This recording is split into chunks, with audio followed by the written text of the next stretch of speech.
Hi guys, good morning. आज हम पढ़ेंगे मोरल डेवलपमेंट, नैतिक विकास। ठीक है, चलिए शुरू करते हैं। वह प्रक्रिया है जिसके माध्यम से बच्चे मतलब नैतिक विकास वह प्रक्रिया है जिसके माध्यम से बच्चे सामाजिक और सांस्कृतिक मानदंडों, नियमों और उनके कानूनों के आधार पर समाज के अन्य लोगों के प्रति उचित व्यवहार विकसित करते हैं। ठीक है, इसके लिए शिक्षा के लिए ज़रूरी है कि अपने बच्चों में उचित नैतिक मूल्य का विकास करें।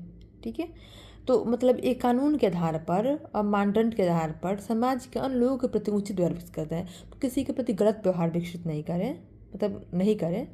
और इस शिक्षा के लिए ज़रूरी है कि अपने बच्चों में उचित नैतिक मूल्य का विकास करें। कैसे विकास करेगा शिक्षक?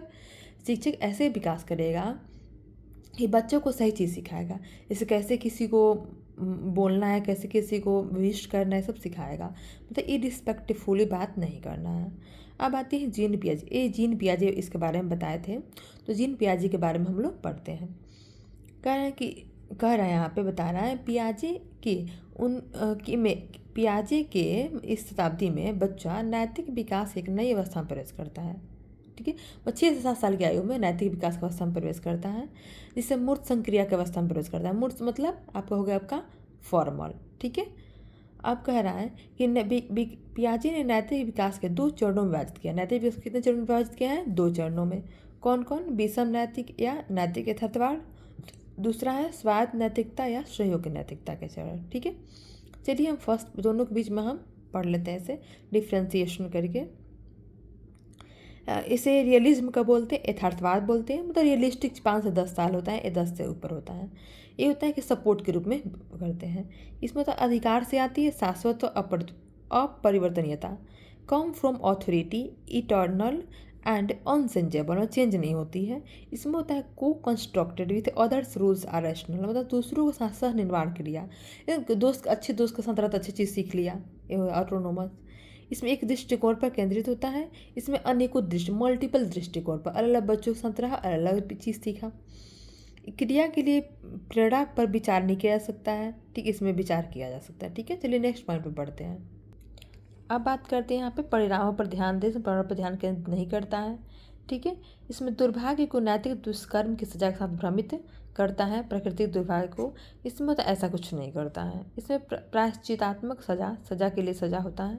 पारस्परिक दंड अपराध के अनुरूप होना चाहिए, ये सब होता है।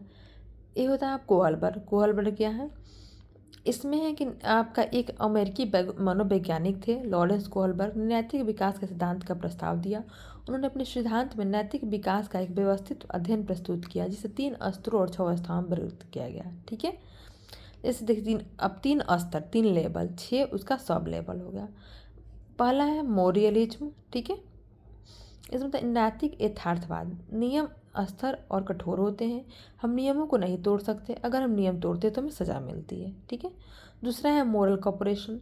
इसमें नैतिक सहयोग, जैसे देखिए एक एग्जाम्पल है परीक्षा, यदि आप ट्रैफिक सिग्नल के नियम तोड़ते हैं तो आपको सज़ा मिलती है। ये मोरल रियलिज्म हो गया।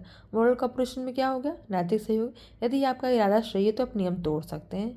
ठीक, एग्जाम्पल में से यदि आप एम्बुलेंस को गुजरने की अनुमति देकर ट्रैफिक सिग्नल के नियम तोड़ते हैं, तो अच्छी चीज़ के लिए नियम तोड़ना। मोरल डिलेमा में क्या होता है? दुविधा में सही और गलत के बीच भ्रम। जैसे में यदि आपके पास उस दिन एसएससी बैंक का और 2 एग्जाम है, तो आप चुनाव का भ्रमित हो सकते हैं, इस एग्जाम दे या नहीं दे, सब हो सकता है।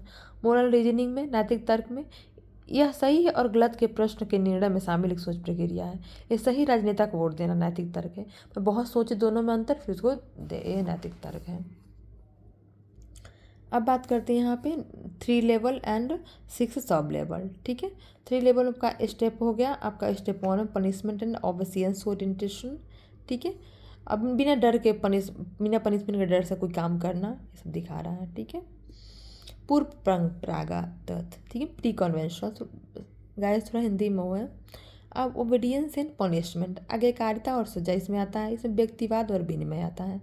पूर्व परंपरागत में पहला में होता है आज्ञाकारिता और सजा में देखते हैं इस सजा से बचने के आधार पर विचारों के अलावा कार्यों के परिणामों पर ध्यान देना, अधिकार के लिए आंतरिक सम्मान।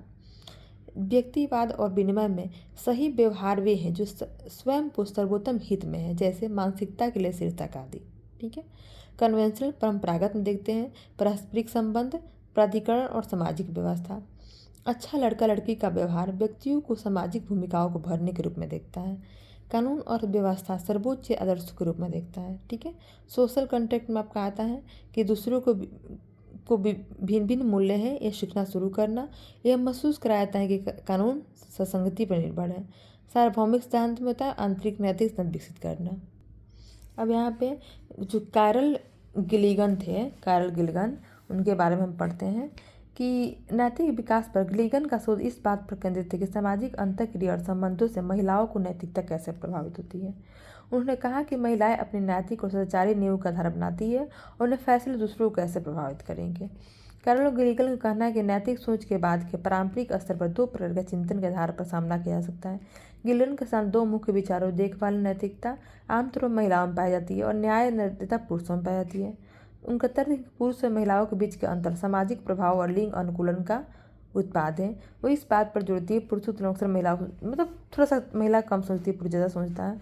अब कह रहे चिंताओं का उल्लेख करते हुए देखभाल की नैतिकता अपने सिद्धांत धर दिया। गिलिगन का तर्क है कि कोहलबर्ग में पैमाने द्वारा मापे जाने पर महिलाओं में नैतिक विकास की कमी दिखाई देती है। पता चलता है कि जो पुरुष अधिक प्रतिनिधित्व करता है ये सब है। यहाँ पे नैतिक विकास का पहला सिद्धांत पियाजे ने दिया था और गिलिगन ने होते हैं नैतिक नियमानुकरण अर्थात पुरुषों के पक्षपाती होने की कोहलबर्ग की आलोचना की थी। चलिए क्वेश्चन पढ़ते हैं। ठीक है।